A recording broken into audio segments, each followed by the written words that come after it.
Вишни Нотр-Дам.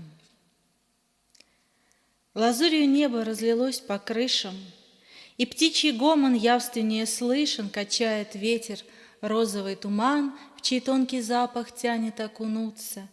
В пастельно-нежной пене ветви гнутся, то вишни расцвели у Нотр-Дам. Они стоят спокойны, горделивы, возвысясь над людской толпой болтливой, доверясь первым солнечным лучам.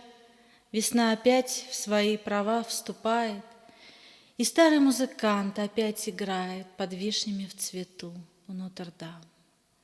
Их лепестков неспешное кружение даровано нам словно отпущение, и волю я даю своим слезам, мечтая как-нибудь стереть границы и не во сне, а наяву плениться цветущим буйством вишен Нотр-Дам.